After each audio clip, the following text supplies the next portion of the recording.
Halo teman-teman, kembali lagi di channel Uji Fakta. Hari ini kita akan membahas topik yang sedang banyak ditanyakan orang. Jika konflik besar antara Israel, Amerika Serikat, dan Iran terus memanas, apakah ini bisa berkembang menjadi perang dunia? Kenapa konflik seperti ini bisa terjadi? Apa dampaknya bagi dunia? Bagaimana posisi Indonesia? Dan yang paling penting, apa yang harus kita lakukan sebagai masyarakat biasa? Mari kita bedah secara tenang, logis, dan berbasis analisis geopolitik. Pertama, kenapa konflik seperti ini bisa terjadi? Konflik di Timur Tengah bukanlah sesuatu yang muncul tiba-tiba. Akar ketegangan antara Israel dan Iran sudah berlangsung puluhan tahun. Iran secara politik dan ideologis menentang eksistensi Israel, sementara Israel menganggap program nuklir Iran sebagai ancaman langsung terhadap keamanannya. Amerika Serikat berada di tengah karena memiliki hubungan strategis dan militer yang sangat kuat dengan Israel. Ketika terjadi serangan, balasan, atau operasi militer yang melibatkan salah satu pihak, maka otomatis pihak lainnya ikut terseret karena aliansi pertahanan. Inilah yang disebut efek domino aliansi militer. Jika satu negara besar terlibat, sekutunya bisa ikut masuk, dan konflik regional bisa berubah menjadi konflik global. Selain faktor ideologi dan keamanan, ada faktor lain yang tidak kalah penting, kepentingan ekonomi dan energi. Timur Tengah adalah kawasan yang sangat strategis karena menguasai jalur perdagangan energi dunia, terutama minyak dan gas. Selat Hormuz misalnya, adalah jalur vital yang dilalui sekitar 20% pasokan minyak global. Jika jalur ini terganggu akibat perang, harga minyak bisa melonjak drastis. Kenaikan harga energi ini akan berdampak ke seluruh dunia, dari biaya transportasi hingga harga bahan pokok. Jadi konflik di satu kawasan bisa memicu krisis ekonomi global. Lalu apakah ini benar-benar bisa menjadi perang dunia? Secara definisi, perang dunia terjadi ketika banyak negara besar dari berbagai kawasan ikut terlibat secara langsung dalam konflik berskala luas. Saat ini, ketegangan memang tinggi, tetapi belum semua kekuatan besar terlibat langsung. Namun risiko eskalasi selalu ada. Jika misalnya Rusia atau Tiongkok ikut terseret karena kepentingan geopolitik mereka, maka potensi konflik global akan meningkat signifikan. Dunia saat ini sangat terhubung secara ekonomi dan militer, sehingga kesalahan perhitungan kecil saja bisa memperbesar konflik. Sekarang kita masuk ke bagian kedua, dampak dan kerugian jika perang skala besar benar-benar terjadi. Dampak pertama tentu adalah korban jiwa.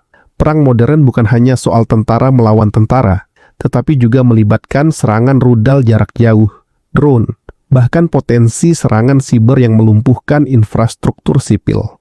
Rumah sakit, listrik, sistem komunikasi, dan perbankan bisa lumpuh. Selain korban fisik, ada dampak psikologis yang besar terhadap masyarakat sipil.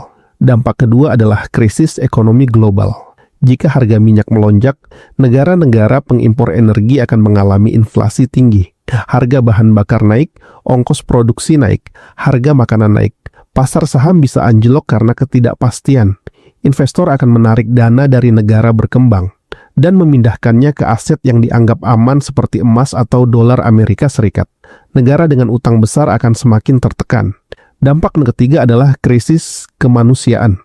Pengungsi dalam jumlah besar bisa terjadi. Negara-negara tetangga kawasan konflik akan kewalahan menampung pengungsi. Organisasi kemanusiaan akan bekerja keras, tetapi sumber daya bisa terbatas jika konflik meluas. Sekarang pertanyaan penting, bagaimana dengan Indonesia? Apakah Indonesia aman jika terjadi perang besar di Timur Tengah? Secara geografis, Indonesia jauh dari pusat konflik. Kita tidak berada di kawasan tersebut dan tidak memiliki aliansi militer yang mengikat seperti NATO. Indonesia menganut politik luar negeri bebas aktif, artinya tidak memihak blok tertentu tetapi tetap aktif dalam diplomasi perdamaian. Jadi secara militer langsung, kemungkinan Indonesia diserang sangat kecil. Namun bukan berarti Indonesia tidak terkena dampak. Dampak paling cepat akan terasa di sektor ekonomi. Indonesia masih mengimpor sebagian minyak mentah dan BBM. Jika harga minyak dunia melonjak, maka beban subsidi energi bisa meningkat atau harga BBM dalam negeri ikut naik. Ini bisa memicu kenaikan harga barang dan inflasi. Selain itu, nilai tukar rupiah bisa tertekan jika terjadi gejolak pasar global. Dampak lainnya adalah gangguan rantai pasok global. Indonesia banyak mengimpor bahan baku industri dari berbagai negara. Jika jalur perdagangan terganggu atau biaya pengiriman naik, maka industri dalam negeri bisa terdampak. Ekspor juga bisa melemah jika negara tujuan mengalami krisis ekonomi. Lalu apa yang harus kita lakukan sebagai masyarakat? Pertama, jangan panik. Informasi yang beredar di media sosial seringkali dibesar-besarkan atau belum tentu akurat. Pastikan selalu mengecek sumber resmi dan media kredibel. Kedua, bijak dalam mengelola keuangan. Dalam situasi global yang tidak pasti, penting untuk memiliki dana darurat dan mengurangi utang konsumtif. Ketiga, jangan ikut menyebarkan narasi kebencian atau propaganda yang bisa memperkeruh situasi. Bagi pemerintah, langkah yang perlu diperkuat adalah menjaga stabilitas ekonomi domestik, memperkuat cadangan energi dan pangan, serta meningkatkan diplomasi internasional untuk mendorong perdamaian.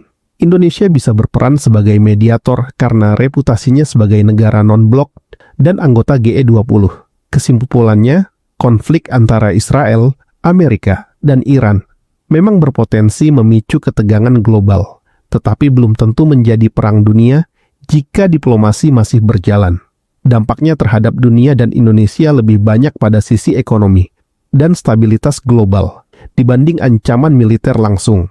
Yang terpenting adalah tetap rasional, tidak terpancing isu yang belum tentu benar, dan fokus pada kesiapan pribadi serta nasional menghadapi ketidakpastian global. Itulah analisis kita hari ini di Uji Fakta. Kalau kamu ingin topik lain dibahas secara mendalam, tulis di kolom komentar. Jangan lupa like, share, dan subscribe agar tidak ketinggalan analisis berikutnya. Tetap tenang, tetap kritis, dan selalu uji fakta sebelum percaya.